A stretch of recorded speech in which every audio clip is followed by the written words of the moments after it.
What a predictable turn from Nancy Pelosi today. Well, she and her caucus, of course, have spent the better part of 2 years claiming that Donald Trump and Putin are basically spooning together. President Trump obviously seemed frightened in the presence of Putin. What was he afraid of?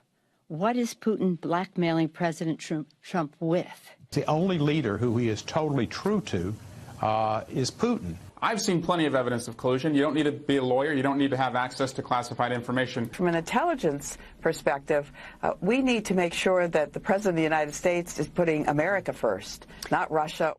Oh, well, as Glenn Greenwald of The Intercept said today in a tweet, if Trump is literally controlled by Putin to the point where Trump is forced to act in the best interest of Russia at the expense of the U.S., which has been the prevailing claim, not of Dem fringes, but its mainstream, how can it be morally justified not to impeach him? Well, Nancy? Well, today, Pelosi said in a new interview, no to impeachment, adding, he's not worth it. No, wait a second. Is Nancy talking about Trump there or Mueller? Because now it looks like the special counsel may come up empty on this collusion deal. So Nancy just wants to move on from that to just plain old regular demonizing Trump 24/7. Well, and of course, Pelosi and company will get plenty of help from their state-run media outlets all the way through election 2020. He has more than 10,000 lies racked up already. But he'll forget he said it in 2 days, or he'll lie. Lies and obstruction of justice. Donald Trump's misogyny, racism, white nationalism. Saul Alinsky would be very proud, kids. But the ruthless demonization doesn't stop with our current political leadership, because what the left wants is a total transformation of our country, the remaking of our history. Enter stage left, their new socialist poster child, who's not only claiming that FDR's New Deal was racist, but that Ronald Reagan was racist too. I think a perfect example of how special interests and the powerful have pitted white working class Americans against brown and black working class Americans is Reaganism in the 80s, when he started talking about welfare queens. He's painting this like really resentful vision of essentially black women who were doing nothing, that were sucks on our country. And to think I didn't know that the word sucks could be used as a noun. Learn something new every day. Well, and to think that they actually lined up around the block to hear that searing intellect.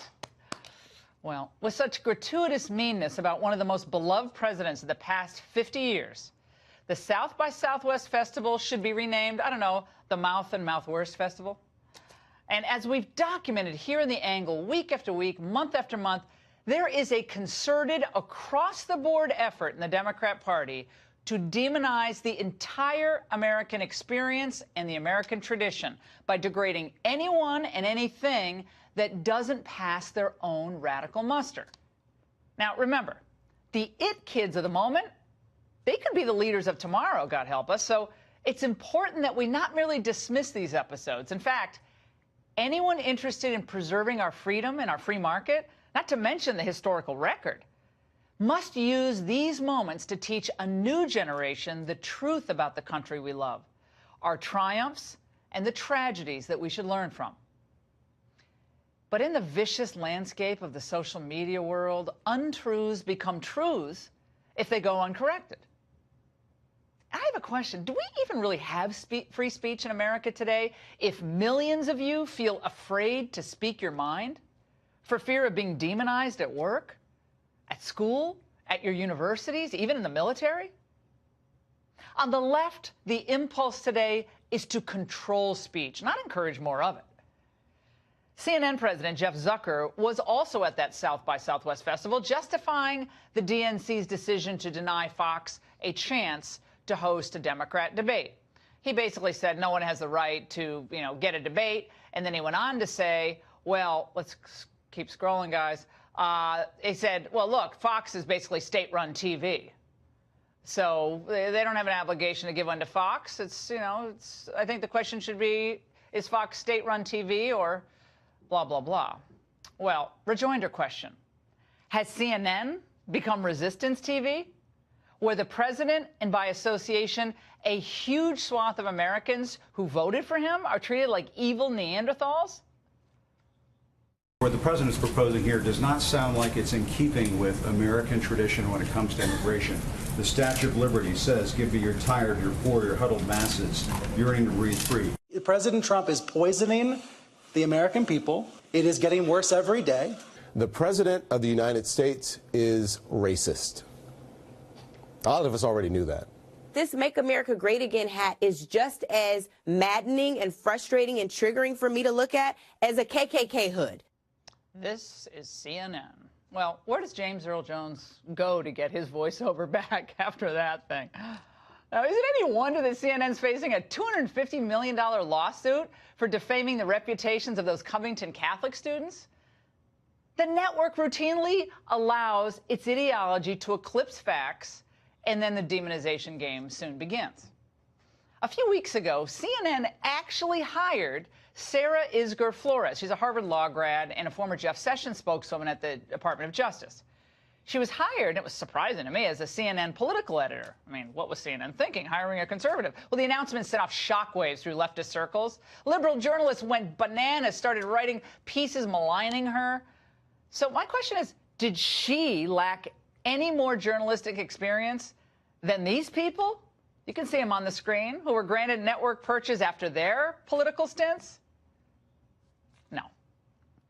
Yet the DNC was quick to register its displeasure with Isgur in the role of political editor at that network.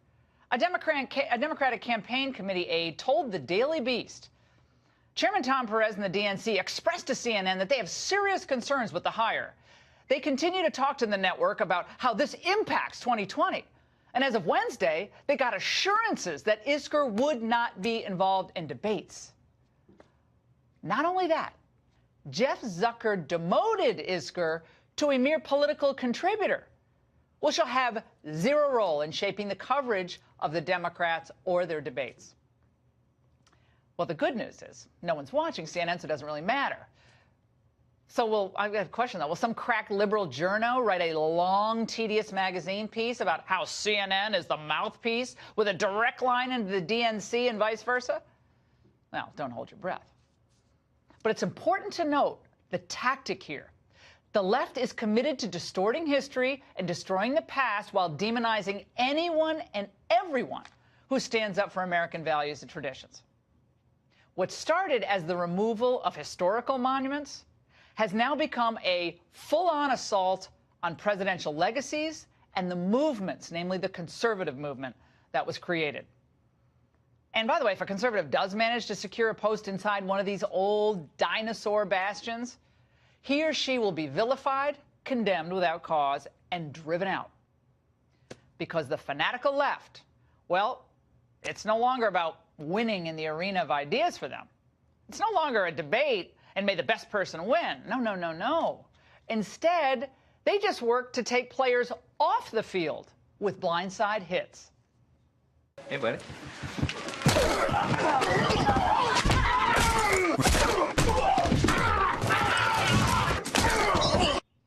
But just not that funny. If Democrats want to make a difference, I have a suggestion. Why not start engaging instead of demonizing? You're welcome on this show anytime. How's that for openness?